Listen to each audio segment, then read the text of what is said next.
Hello, everyone. I'm quite honored to be able to speak on this occasion. Today, I would like to talk more from the perspective of an educator rather than as someone continually engaged in the field. So, my talk will focus on Rinsho clinical Buddhism and issues in cultivating human resources. I'm a Buddhist priest, and although I used to work at a Christian university, for some 15 years now, I've been involved in training specialists who can provide spiritual care. And since I started this Interfaith Chaplains training program at Tohoku University, I have been cooperating with people from various religious backgrounds.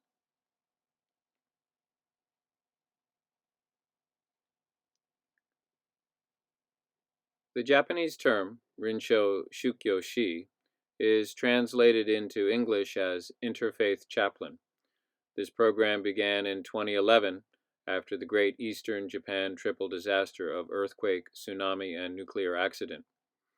At that time, there was a lot of cooperation among Buddhist, Shinto, Christian, and new religious groups who worked together to provide aid to victims of these disasters. Using this as a foundation, the following year, in 2012, Tohoku University, which is located in the center of the disaster area, opened its endorsed Department of Practical Religious Studies, where we have been training such interfaith chaplains. The basic orientation is in providing religious training for those who may or even may not come from established religious professionals. In this slide, you will see a memorial service for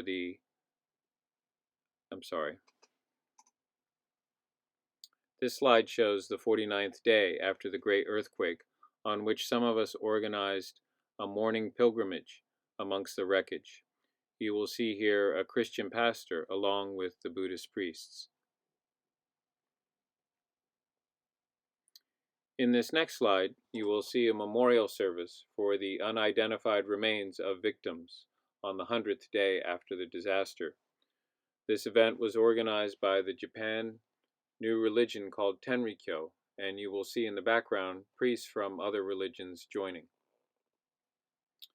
This is another activity we have helped to organize called Café de Monk, which is run not only by Buddhist priests, but is also attended by religious professionals of other faiths. These cafes were established to listen to the stories and problems of those who survived the disasters. These cafes have become so popular that there are now some 15 of them regularly set up around the country where other natural disasters have occurred over the years. There is also another program based in Tokyo called the Rinsho Buddhist Chaplain Training Program, which began in 2013. It is strongly influenced in general by socially engaged Buddhism, and in particular by the Clinical Buddhist Chaplaincy Training Program in Taiwan that was begun in the early 2000s. The program accepts traditional Buddhist priests, those connected to a temple, and also serious Buddhist practitioners. One of the main differences in this program with the Tohoku Interfaith Chaplain program, where I work, is that it has a strict training and certification process. So only about 20 people so far have been certified, while in the Tohoku University program, we emphasize participation and exposure so that over 200 people have completed the Tohoku program. Of course, I myself would like a more strict training system, but we also have a high demand in many places for such chaplains, especially in disaster areas. So we have focused on generating more graduates. Both of these programs have also based themselves on the certified public training program in the United States known as Clinical Pastoral Education, CPE, that became widespread there in the 1970s. The CPE model was first introduced to Japan in the 1990s. Along with its influence on these two interfaith chaplain and clinical Buddhist chaplain training programs here in Japan, it has also influenced a variety of new educational training systems for spiritual care workers. So I'd like to introduce about some of the key concepts of CPE. CPE is very much focused on group work for the trainees who learn to embody what is spiritual care within themselves in the process of deepening self-awareness. This is not just about taking the ideas of spiritual care and applying them to patients, but the trainee themselves undergoing a process of discovering their own particular style in creating human relationships. From my standpoint as a trainer, I have to admit that it is most difficult to train others who can conduct and develop such training with people who are studying.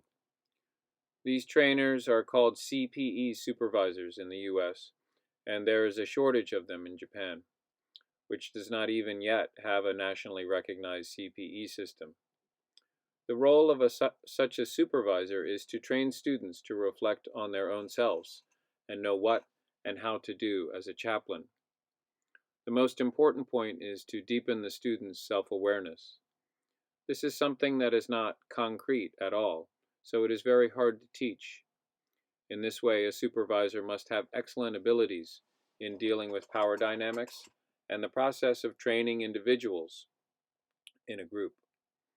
It is very difficult to find such instructors in Japan, and we find them most often in Christian-based schools that have a longer history of exposure to CPE concepts. In such places as the Catholic-based Sophia University in Tokyo, as well as Tohoku University, there are programs to train such supervisors, as well as regular chaplains. Another challenge we are facing in Japan is a poor understanding of what constitutes spiritual care. The concept of pastoral care in the Christian world can be a good vehicle for understanding spiritual care. One of the first issues is that the term spiritual care is not properly translated into Japanese, using Chinese characters that evoke the meaning. Instead, it is simply transliterated as is in the English as spiritual care with a Japanese pronunciation. Specialists involved in hospice or palliative care, as well as some scholars, understand the meaning and importance of it. But otherwise, the problem arises that many people who call themselves spiritual care workers are not really providing spiritual care.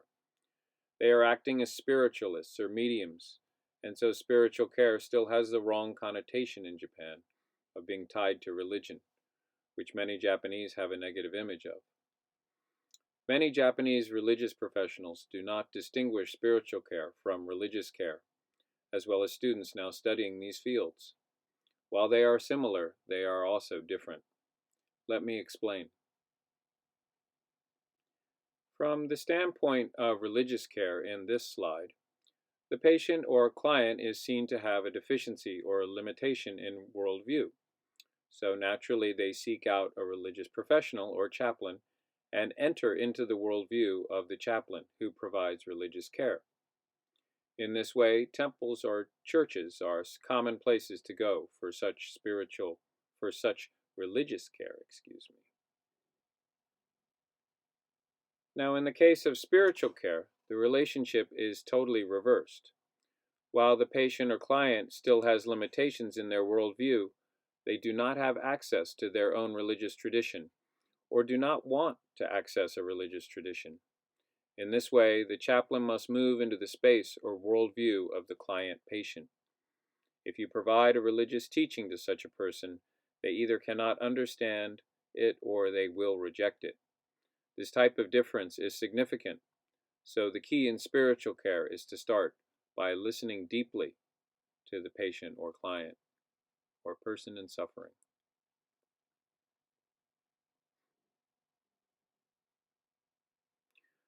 What I have found in this work of training interfaith chaplains is that our students may already be ordained priests and have studied spiritual care, but in the training role play we do, they only listen to a patient a little bit and then quickly offer advice.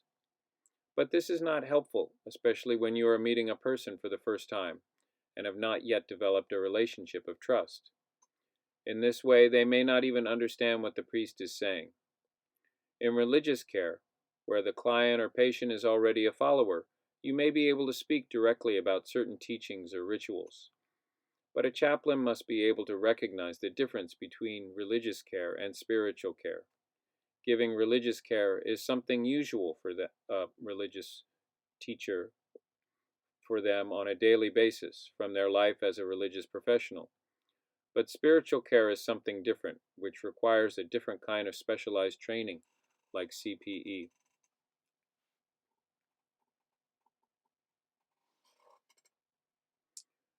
After World War II, Japan, under the influence of the United States, created a strict policy of the separation of church and state.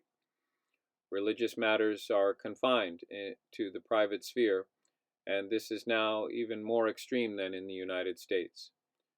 Secularism in worldview and in practice has penetrated Japanese society and even has a strong influence on Japanese Buddhist priests who live in a very secularized way. Thus, it is difficult for a priest to act as a priest in the public sphere and receive the confidence of the public.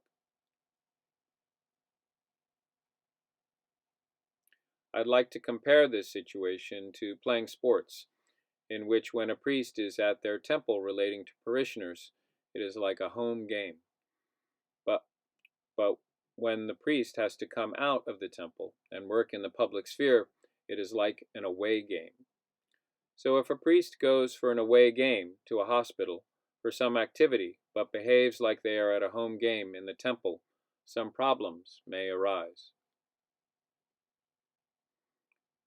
At a hospital, the authority figures are the top doctors and president of the hospital, so it is not good if a priest, who may be a very highly regarded religious person, acts out of place, trying to use their religious authority. In this situation, medical people may see priests as troublemakers in the hospital. The one exception to this might be around Kyoto, where people are very familiar with Buddhist priests. But still, unless a priest has been called in to do a specific ritual or service, they should show up not in priest robes, but in secular clothes like other hospital professionals. In a discussion I had with a Buddhist priest under my supervision in the Interfaith Chaplaincy training program, he told me, "It seems the only time I should really show my authority is when doing rituals. Otherwise, even though it is a home game, I think I should learn how to act more humbly, like at an away game, by listening deeply to my parishioners and maintaining in my mind an attitude of kneeling down." In the present state of chaplains in Japan, most are volunteer workers in various public spaces, with only a very few able to work full-time and some part-time. Many of these new chaplains want to focus on working outside of the temple in public spaces, but I still think it's very important for them to develop their home game as well. I would like to see chaplains better integrate those home and away aspects. For example, a priest without any training in such public chaplaincy work might hesitate to visit a parishioner who is seriously ill at the hospital, even as a private service, because they lack confidence, while one who has had such training will not hesitate to do so and be able to offer their deep presence and listening. Since the outbreak of COVID in Japan last March, employed chaplains have been able to continue their jobs at healthcare facilities, but all the other volunteer chaplaincy activities have been halted. Unfortunately, this shows how interfaith chaplains and clinical Buddhist chaplains are not considered essential workers in secularized Japan. Under such conditions, these volunteer chaplains have started using online meeting services to listen to suffering people, have increased their communication through phone calls and letters, and some have also started teaching meditation programs online.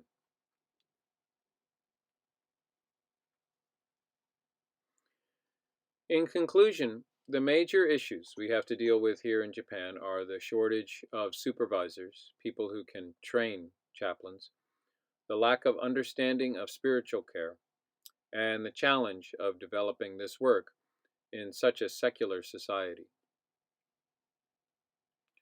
Another major issue that has come to my attention is the way Buddhist priests are educated.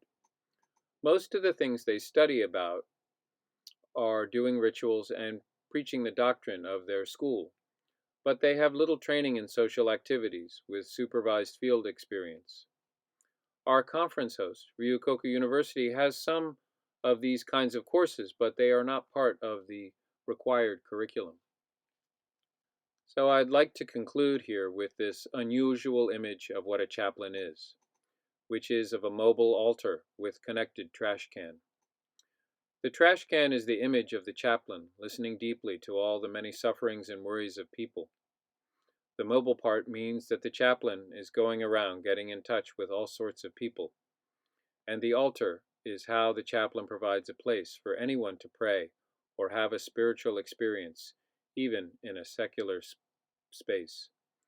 This is an image I hope we can increasingly bring to realization in Japan. Thank you very much.